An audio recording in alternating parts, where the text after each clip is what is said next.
Hey, Quants, let's take a quick look at what's going on in the markets today. As usual, I'm going to start off with BTC, but as I did in my last video, because BTC is just not very interesting right now, I'm going to move on and look at silver because it is doing something potentially actionable.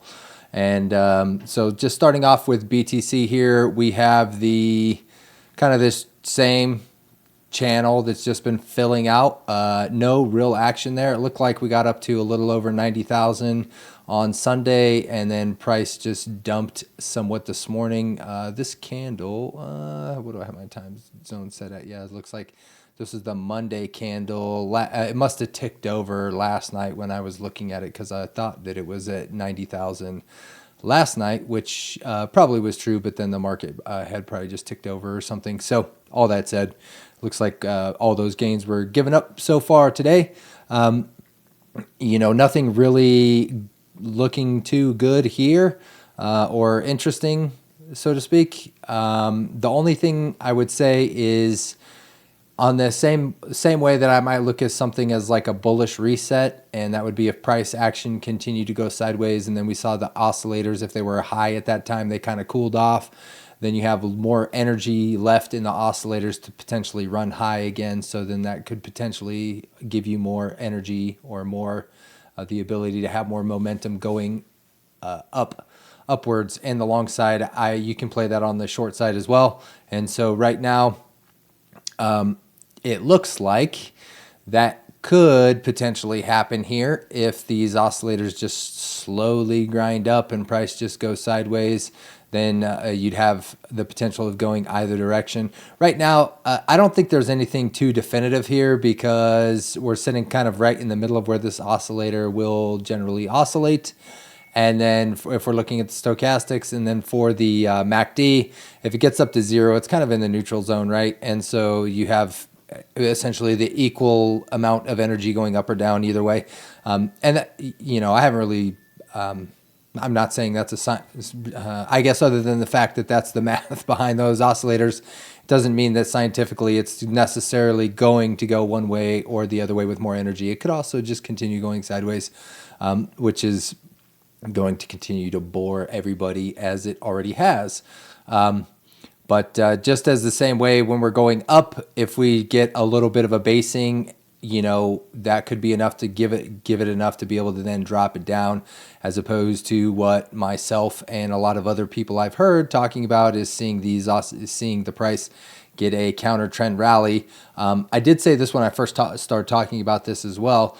These the 200 EMA and SMA will continue to trend down. And so if in the next 2 months, if it's continued to go sideways, it might just meet up with the 200 EMA because the EMA ends up meeting the price versus the price actually meeting the 200 EMA or SMA.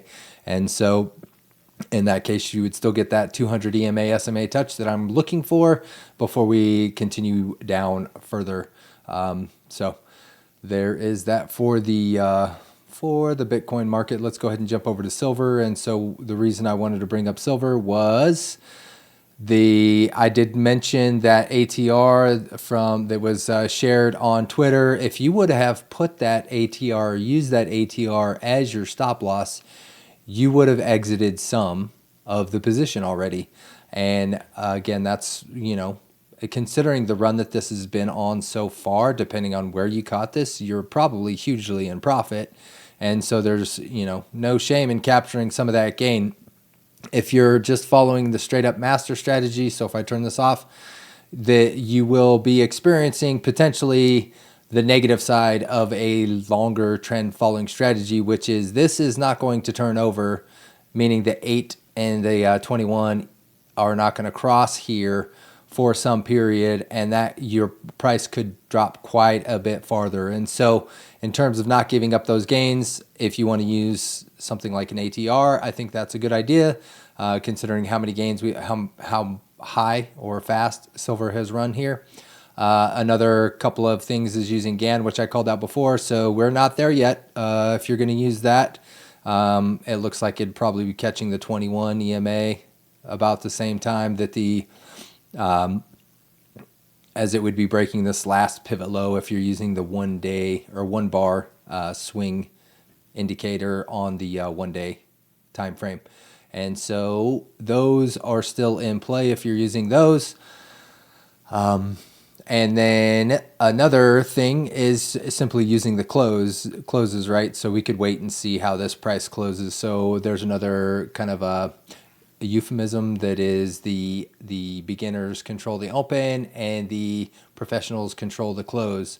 And so even though price dumped on the open, that could have been a lot of people who have seen some gains or just made some quick gains because they jumped in early or jumped in late and then they want to get out with a little bit of profit. So depending on how this closes, which it won't close for another few hours here, this candle might still look relatively good in terms of just another small dip in the continued trend upwards. And so obviously we have no idea what's happening on this side of the market, so we just have to wait and see how that plays out. But from an actionable standpoint, if you set some stop losses in here to make sure you capture those gains, probably not a bad idea. And another thing I just kind of want to touch on with that is if I zoom way out here, I generally don't draw a lot of parabolic trend lines. I've seen a lot of people do that. If I do that here, maybe you want to pull this all the way down here. At the end of the day, I don't think it really matters too much. You're going to see this parabolic trend come up. And then the question is, where do you put this, right? If you don't really want it curving back on itself, that's probably not going to look valid. As even if you make this as high as it can go, or kind of make this so that it's not doubling back on itself right here, you can start to see what the problem with this might be, because some people might tell you to wait until you see this parabola break, and then that's where you want to get out. But if you were going to use that parabola as the break, then what might price do before then? I mean, price before could drop all the way down and give up a huge amount of its gains before it actually broke that parabola.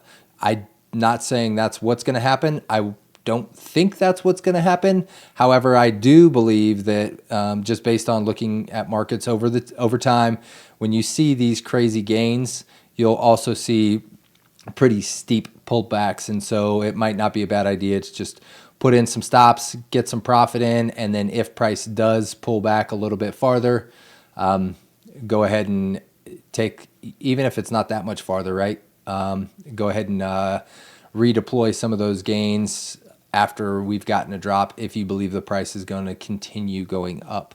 So I will leave it there for today, and hope everyone's getting ready for the new year. Hopefully 2026 will be a good one. I did look at some of the seasonality stuff last time. I'll probably do that as we get a little bit closer to the end of the year, just to see how up or down over the year Bitcoin's going to close. It looks so far it's still negative as it is now. So we'll see how the year ends. Hope everyone has a good one today. Peace, quants.